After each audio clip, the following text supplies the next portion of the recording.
Germany की एक छावनी में यूक्रेन पर आक्रमण से कुछ साल पहले जर्मन सैनिक पंक्ति बनाकर प्रशिक्षण ले रहे हैं, लेकिन वे बंदूकें नहीं पकड़े हुए हैं, वे झाड़ू के डंडे पकड़े हुए हैं, क्योंकि गोदाम में पर्याप्त बंदूकें नहीं थीं।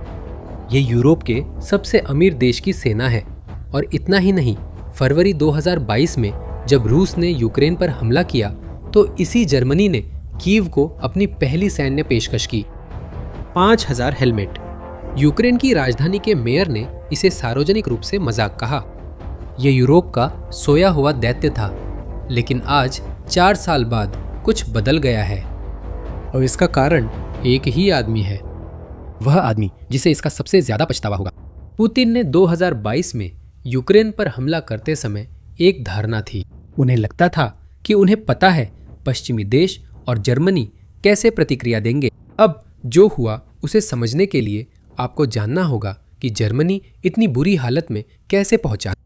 शीत युद्ध के अंत के बाद 1991 में जर्मनी ने एक फैसला लिया। जर्मनी ने तय किया कि बड़ी युद्धों का समय खत्म हो गया है और उसने अपना खुद का सेना साल दर साल कम करना शुरू कर दिया।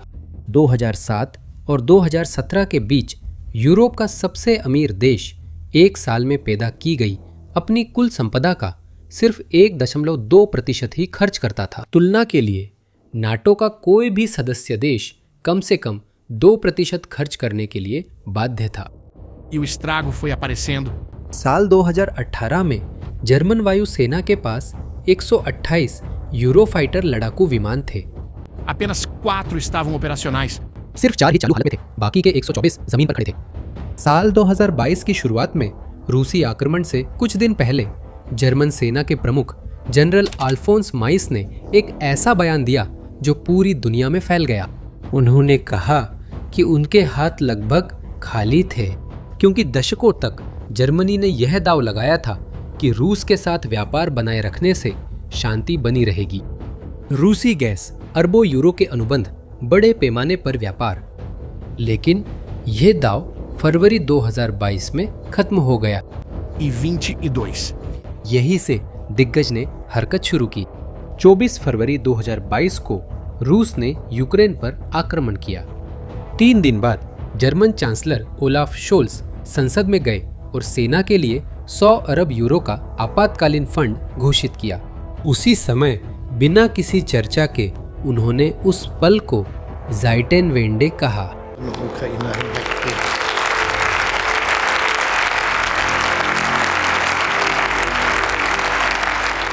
जिसका मतलब है युग का मोड़। ये शब्द विश्व भर में चर्चित हुआ। लेकिन शोल्स ने जो किया वो सिर्फ शुरुआत थी, क्योंकि 2 साल बाद एक आदमी जिसका नाम फ्रेडरिक मर्ज था चांसलर बन गया। और मर्ज ने वो किया जो 80 सालों में किसी जर्मन चांसलर ने नहीं किया। उसने जर्मनी का संविधान फिर से लिखा।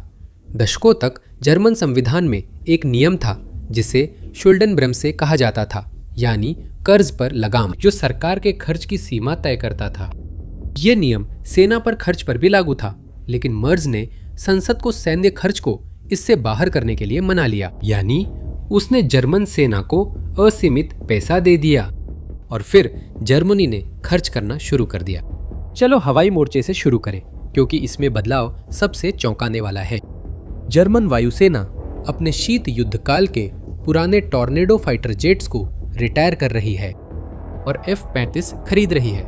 F-35 पश्चिमी देशों का सबसे उन्नत फाइटर जेट है।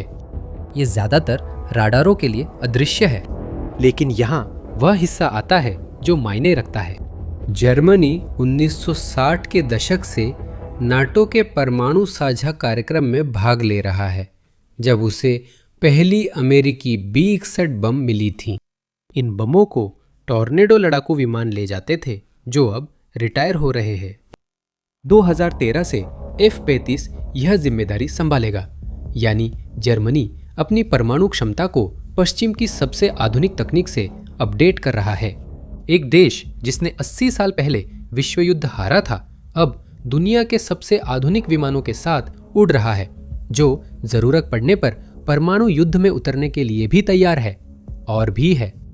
जर्मनी अन्य यूरोपीय देशों के साथ मिलकर एक बिना पायलट वाला लड़ाकू विमान विकसित कर रहा है जिसका नाम एयरबस विंगमैन है। इसे आर्टिफिशियल इंटेलिजेंस द्वारा संचालित किया जाएगा। यानी वही देश जिसके पास 2018 में सिर्फ 4 लड़ाकू विमान चालू हालत में थे, अब उसके पास बिना पायलट के उड़ने वाले लड़ाकू विमान होंगे। अब हम जमीन पर उतरते हैं। जर्मनी अपने इतिहास का सबसे बड़ा सैन्य अनुबंध करने वाला है। इस परियोजना का नाम आर्मीनियस है। ये नाम प्राचीन जर्मनिक सरदार के सम्मान में है जिसने 2000 साल पहले रोमनों को हराया। इस अनुबंध की कीमत 40 अरब यूरो है और इस राशि के लिए जर्मनी 1800 तक बॉक्सर लड़ाकू बख्तरबंद वाहन खरीदेगा। 1800। आपकी जानकारी के लिए पूरे ब्राजीलियाई सेना के पास लगभग 400 युद्धक टैंक हैं। जर्मनी एक ही अनुबंध में इससे 4 गुना से भी ज्यादा बख्तरबंद वाहन खरीद रहा है। और सबसे दिलचस्प बात यह है कि इन्हें बना कौन रहा है। कंपनी का नाम राइनमेटल है। द्वितीय विश्व युद्ध के दशकों बाद तक जर्मन समाज में कोई भी उसके साथ सौदा करते हुए दिखना नहीं चाहता था। हथियार बनाना गलत समझा जाता था। आज राइनमेटल का शेयर बाजार में मूल्य वोक्सवैगन से भी ज्यादा है। हाँ, आपने सही सुना। एक टैंक बनाने वाली कंपनी की कीमत जर्मनी की सबसे बड़ी कार कंपनी से ज्यादा है। यही होता है जब पूरे देश की सोच बदल जाती है। लेकिन एक आधुनिक सेना को सिर्फ टैंक और हवाई जहाज ही नहीं चाहिए होते, उसे पहुंच, रेंज चाहिए होती है। और यहीं पर जर्मनी अपनी 80 साल पुरानी कमी को दूर कर रहा है। द्वितीय विश्व युद्ध के बाद से राजनीतिक विकल्पों और पाबंदियों के कारण जर्मनी दूर स्थित दुश्मन के इलाकों में हमलों के लिए सहयोगियों पर निर्भर रहा है। अगर उसे 500 किलोमीटर से दूर निशाना लगाना होता तो इजाजत लेनी पड़ती थी। अब नहीं। जर्मनी 400 अमेरिकी टॉम हॉक मिसाइलें खरीद रहा है। टॉम हॉक मिसाइलों की मारक क्षमता 2000 किलोमीटर तक है। यानी जर्मन क्षेत्र से दागे जाने पर ये रूस के अंदर मॉस्को और सेंट पीटर्सबर्ग जैसे बड़े शहरों तक भी पहुंच सकते हैं। ये लंबी दूरी का प्रहार जर्मनी के पास पहले नहीं था, अब बड़े पैमाने पर खरीदा जा रहा है। लेकिन यहाँ एक ऐसा विवरण है जो साबित करता है कि यह बदलाव सच में हो रहा है और रूस को इसकी पहले से ही जानकारी है। जुलाई 2024 में जब जर्मनी ने गंभीरता से पुनः शस्त्रीकरण शुरू किया, उसके 2 साल बाद अमेरिकी खुफिया एजेंसी ने एक चल रहे योजना का पता लगाया। एक रूसी योजना थी आर्मिन पापागर की हत्या करने की। आर्मिन पापागर राइनमेटल के अध्यक्ष हैं। वह व्यक्ति जो टैंक और आर्टिलरी के गोले बना रहे हैं जो युद्ध में यूक्रेन को समर्थन दे रहे हैं। पापागर यूरोपीय रक्षा नेताओं में से एक थे जिन्हें मारने का निशाना बनाया गया था। अमेरिकी खुफिया एजेंसी ने जर्मन सरकार को चेतावनी दी, सुरक्षा बढ़ा दी गई और योजना विफल हो गई। लेकिन रूस का संदेश साफ था, जो भी रूस के खिलाफ हथियार बनाता है वह निशाना बन जाता है। और बात यही नहीं रुकी। सिर्फ 2025 में जर्मन सुरक्षा सेवाओं ने 321 संदिग्ध तोड़फोड़ के मामले दर्ज किए। रूसी ड्रोन ने पोलैंड के हवाई क्षेत्र का उल्लंघन किया। यूरोप में कई हवाई अड्डे बंद हुए। बाल्टिक सागर में रूसी जहाज जो खुद को व्यावसायिक बताते हैं, समुद्र के नीचे बिछी केबलें काट रहे हैं। रूस ने अमेरिका और पश्चिमी यूरोपीय देशों से पहले समझ लिया कि जर्मनी का पुनः शस्त्रीकरण वास्तविक है और तोड़फोड़ करने, डराने, मारने की कोशिश कर रहा है। अब गाड़ी स्टेशन से निकल चुकी है। सिर्फ उपकरण से सेना नहीं बनती, उसमें लोगों की जरूरत होती है। मैं आपको एक उदाहरण देता हूँ। आज जर्मन सेना में 1,82,000 सैनिक है। 8 करोड़ की आबादी वाले देश में ये संख्या बहुत कम है।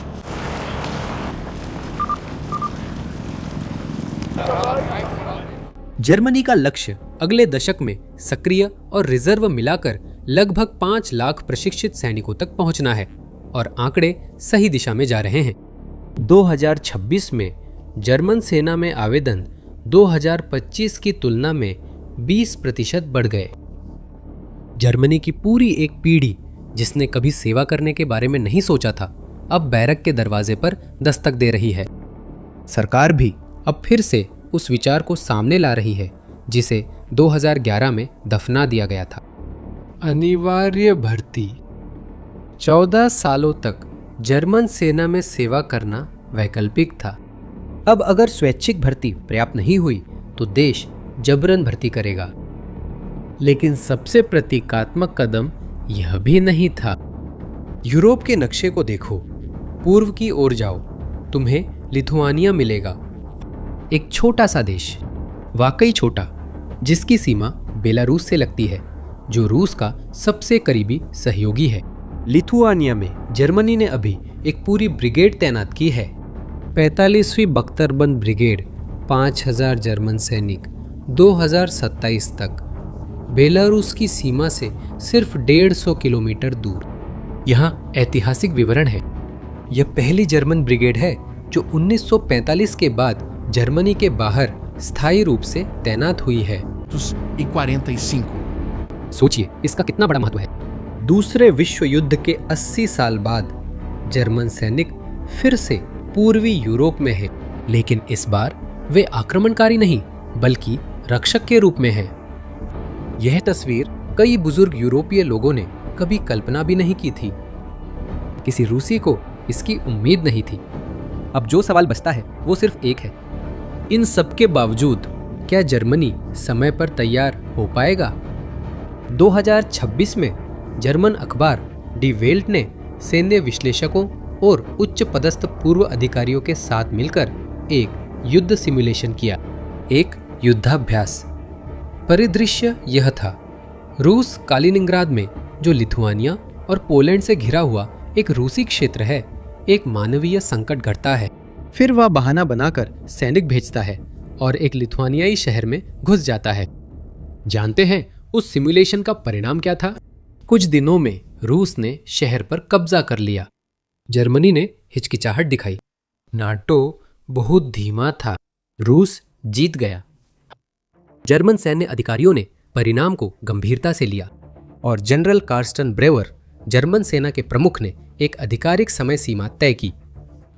2029 तक जर्मनी को युद्ध के लिए तैयार रहना होगा, क्योंकि जर्मन खुफिया एजेंसी के अनुसार 2029 तक रूस ने वो सेना फिर से बना ली होगी जो उसने यूक्रेन में खो दी थी, और वो नाटो की परीक्षा ले सकेगा। जर्मनी के पास सिर्फ 4 साल है। याद है हमने ये वीडियो कैसे शुरू किया था? जर्मन सैनिक झाड़ू की डंडियों के साथ प्रशिक्षण ले रहे थे। 5000 हेलमेट सैन्य सहायता के रूप में दिए गए थे। कीव के मेयर ने इसे मजाक बताया था।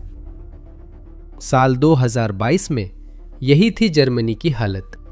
साल 2029 में जर्मनी का सैन्य बजट फ्रांस और यूनाइटेड किंगडम दोनों के बजट से बड़ा होगा।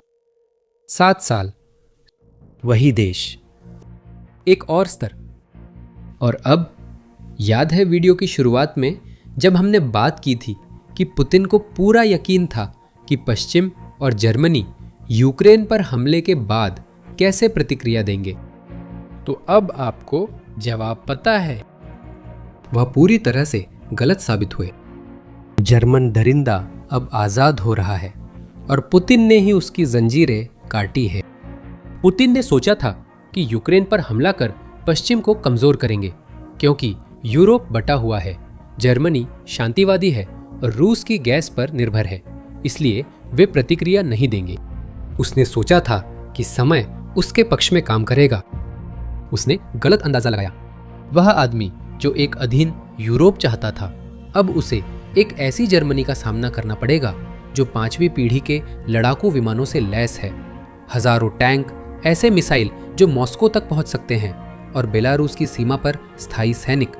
ये सब उसने खुद ही अनजाने में बनाने में मदद की। Geração, tanques aos milhares, mísseis capazes de atingir Moscou e tropas permanentes na fronteira da Bielorrússia.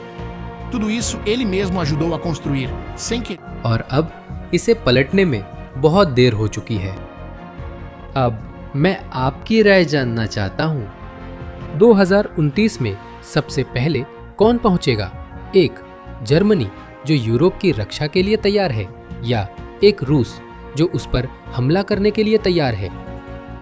अपनी शर्त कमेंट्स में बताइए। अगर ये वीडियो सोचने पर मजबूर करे तो इसे भू राजनीति में रुचि रखने वाले से साझा करें और चैनल सब्सक्राइब करें ताकि नए विश्लेषण न चूके। अगली बार तक के लिए अलविदा।